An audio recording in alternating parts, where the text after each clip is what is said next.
Greetings to everybody. I'm going to speak on Roman Empire. Roman Empire started from 753 BC as a Roman kingdom, and according to legendary, there were two brothers, twin brothers. They were raised up by wolves, and these brother they fought another to win the city Rome, and the brothers' name were Romulus and Remus. Romulus got victory over Remus, and by his name, this city was named as a Rome. So in 509 BC, Roman kingdom became Roman Republic, and by 272 BC, Roman Republic had taken control most of the Italian peninsula. And after that there were at least three Punic wars, and in the first Punic war, Roman Republic fought against Carthaginian Empire. Carthaginian Carthaginian Empire was rising up from the North Africa in a modern day. It was rising up, and it started from a Carthage. Carthage is also the city of modern day Tunisia, which is in North Africa. So in the First Punic War, Roman Republic fought against this Carthaginian Empire, or with Carthage, and as a result, Roman Republic got victory over Sardinia, Sicily, and Corsica. So then, after the Second Punic War also occurred. During this Second Punic War, there was a Hannibal Barca. He was the most powerful, prominent, and general in military. He was competent, and he fought against Roman Republic, and he also won several battles. And then, but in the following Second Punic War, Roman Empire also, got their power back. They increased they equipped military forces with a good tactics and strategy, and they took control of Iberian Peninsula. So it was in a Second Punic War. In the Third Punic War, there was a military general again. His name was Julius Caesar. He was also the most powerful, and he won the battle.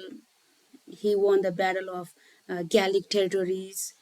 Gallic territories is in the modern day France.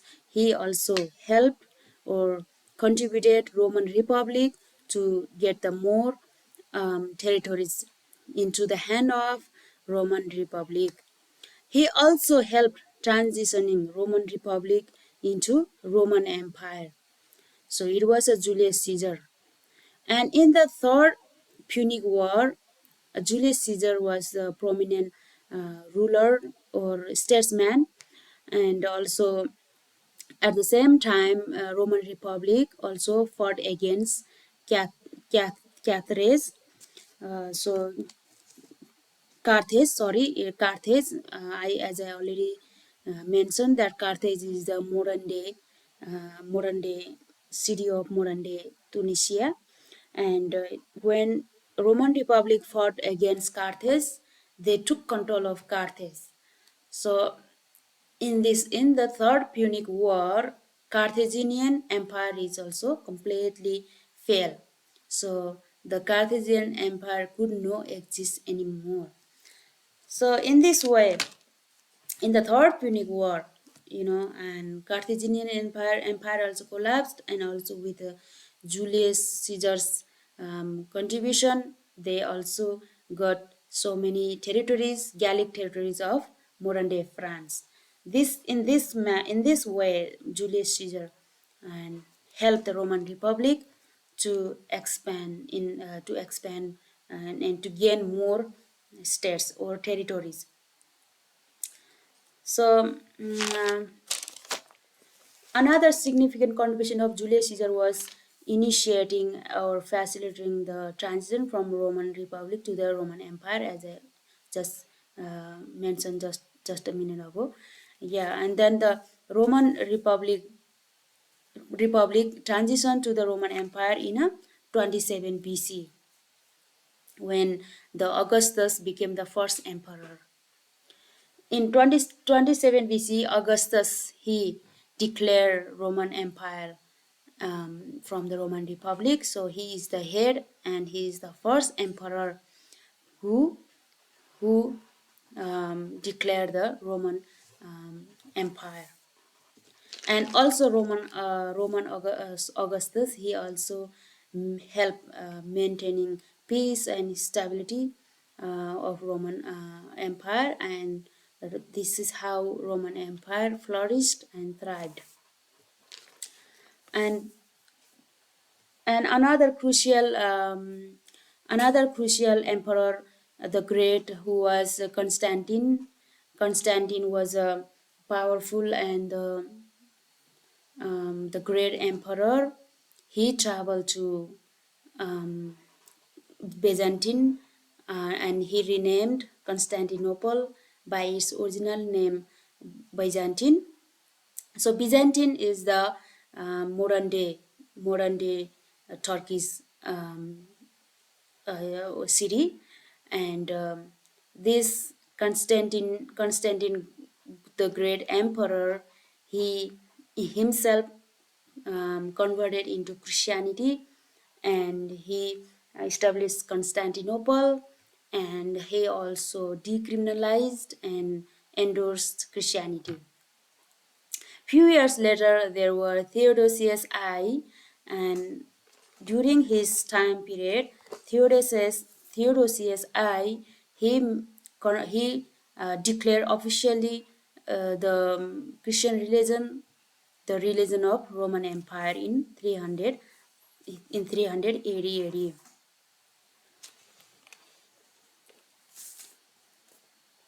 And after Theodosius I, there over the few years, over the period of time, the Roman Empire split between the East Roman Empire and the West Roman Empire. The West Roman Empire, they maintained their capital city in Rome, and the Eastern Roman Empire or Byzantium Roman Empire, they continued having their capital city in Constantinople, which was renamed by Byzantine by the Constantine the Great Emperor. And in 476 AD, this Western Roman Empire they fell, they completely collapsed, and they couldn't exist anymore. But however, the Eastern Roman Empire, they flourished and they moved forward and they thrived over the period of time. And over the period of time, gradually the Roman Empire's culture shifted gradually from Latin to Greek culture, and there was the prominent or remarkable emperor Justinian I. During Justinian I, the Eastern Roman Empire or Byzantium Roman Empire experienced a rebirth of governance, culture, and military prowess. So, in the meanwhile, and when these things like during Justinian I's time period, when Roman Republic were flourishing, thriving, maintaining peace and stability, and meanwhile, there was a Muslim found out, and Muslims empire such as Seljuk Empire, they were also invading the most territories of Roman Empire gradually, and which was the direct threatening and challenging for the Roman Empire. They were in a big trouble. They were in a frightening situation, and they were fear of losing their territories by the Seljuk Empire. So amidst the wars and losses, there were so many wars and wars and battles, and amidst the wars and losses, there were Emperor Alexius. He sought military forces from a Western Union, and the Pope Urban II, he he answered his call, and decided to give he decided to offer support, and thousands of knights pilgrims, and and knights pilgrims, and who else, soldiers, they answered the call. And in this way, there were several crusades occurred in the history. Mm, Among the crusades, on the fourth crusades, that happened from 1200 to 82 till 200 480, and during this time is considered a crucial moment in the history, because the Roman Empire, they tried to get the Holy Land, Jerusalem, back to their back to Roman Empire. But during this time, the Seljuk Empire, they had already reconquered the Holy Land, Jerusalem. So the Roman Empire, they really tried to take back. They really tried to take this Jerusalem back, but they didn't have any money. Um, they tried their best, but they couldn't. Because they didn't have money, they went to the Constantinople in the city, and they sacked the Constantinople, or they looted Constantinople. So it means there were so many massacre, violence, chaotic thing thing happen, and then so the sack of Constantinople is the turning point of the Roman Empire, of the beginning of the end of the Roman Empire. The sack of it means the sack of Constantinople is the turning point of the beginning of the end of the Roman Empire. And in 1461 AD, the Roman Empire, they really tried to get back the Constantinople, but by this time they were already getting weak and weaker and weaker in the eyes of, or with the eyes of dominant power of Seljuk Empire.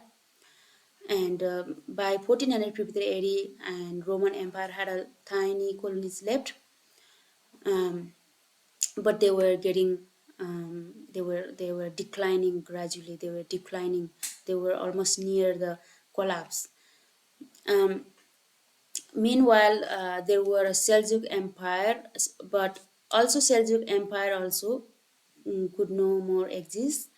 It also completely failed, because the Seljuk Empire had scattered their states according to successors, and these scattered successors territories were taken control by Ottoman Empire. Ottoman Empire was also rising up at this moment, and so also Mongolian Empire. Mongolian Empire was also rising up with these two forces of Mongolian Empire and Ottoman Empire. Seljuk Empire could not exist anymore. It completely collapsed. So now the Ottoman Empire is rising up, and there was a remarkable emperor, Mehmed II. He was the most powerful, and the most having the most dominant power. He conquested or invaded so many territories of Roman Empire. So finally, in 1453 AD, he also conquest or took control of Constantinople. And in this way, on 29th 1453 AD, the Roman Empire completely collapsed. And And so in this way the Roman Empire ruled until 2206 years in the history.